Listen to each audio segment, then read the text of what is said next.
Gaaffii arfaffaa kan hojjedhaa. Which one of the following is the simplest form of absolute value of 3 plus 4i minus 25i over 3 plus 4i jedha. Modulus dha kun. This is the modulus of 3 plus 4i jechuudha. Kanaafiyyuu haa hojjennu. Maal gaafataa? The simplest form dha kan inni gaafatu. Simplest form of complex number jechuudha. Kanaaf maalidha kan nuu kenname? What is given? Modulus of 3 plus 4i dha. Equal minus 25i over 3 plus 4i dha kan nuu kenname jechuudha. Kanaaf maal goona? Modulus jechuun square root jala gashina. Square root of real part square 3 square plus imaginary square goona jechuudha. Modulus jechuun kanuma. Minus isa kana immoo 25 over 3 plus 4i kana immoo in terms of z plus x plus y it jijjiiruun dirqama ta'a jechuudha. X plus y it jijjiiruu qabna. You must know the real part and the imaginary part. Akkaataan itti taa'e kanaani imaginary part real part hin beeknu. We don't know. But we must convert into x plus y it convert gochuudha qabna jechuudha. Kanaaf to convert this into x plus y it jijjiiruudhaan maal gochuudha qabna? Always modulus miti conjugate of the denominator gargaaramna yeroo hundumaa multiply by conjugate of the denominator 3 plus 4i kanaani ishee kana conjugating kana 3 minus 4i dha kanaan baay'isuudha jechuudha yeroo hundumaa. Kanaafiyyuu yeroo kana ishee kana conjugate denominator fayyadamnee kanarra kana jennee kanatiini gara x plus y it jijjiirachuu dandeenya jechuudha.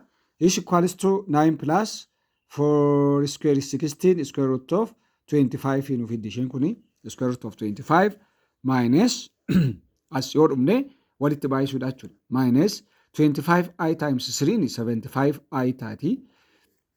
Kun immoo 25i times minus 4i kun immoo minus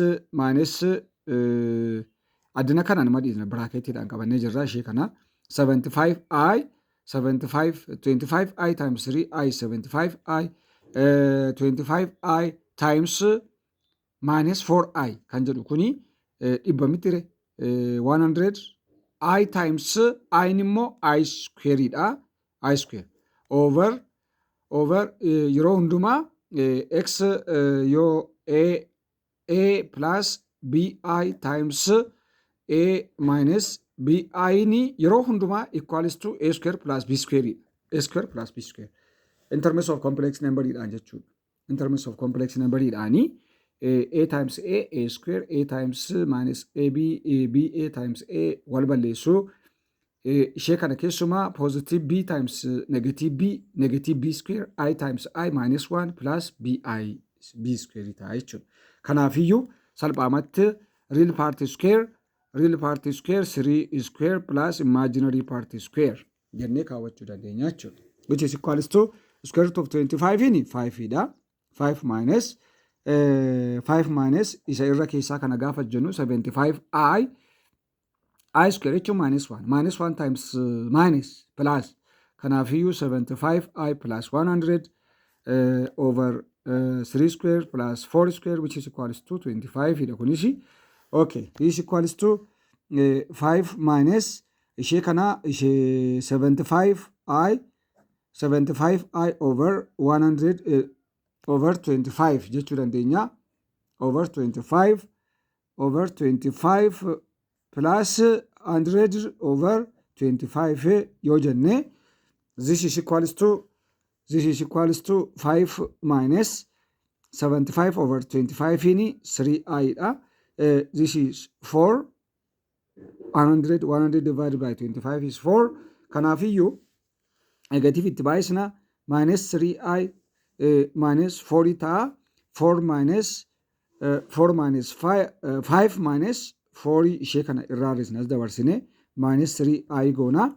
5 minus 4 is equal to 1 minus 3i ta'a jechuudha. 1 minus 3i. Kanaafiyyuu deebiin keenya kana ta'a jechuudha. Deebiin keenya kana ta'a. Kanadha jechuudha. Simplify yeroo ta'u loojiin keenya kana ta'a jechuudha. Kanaafiyyuu deebiin keenya 1 minus 3i itti galaa jechuudha. Keessumaa akkatti ishee kana akkatti kan deebisan kunoo kana. This is the real part, this is the imaginary part.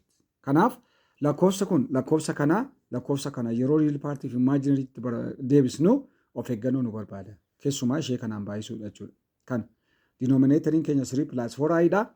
Ani kan ittiin baay'ise immoo 3 minus 4i over 3 minus 4i. Maalidha kuni? Kana jechuun tokko jechuudha. 1. This is 1. Garuu what is minus eessaa dhufe? Minus kun is the conjugate of the denominator. 3 plus 4i ni conjugate isaa 3 minus 4i dha. Kanaafiyyuu isa galagalchinee waan goone itti baay'isinaa jechuudha.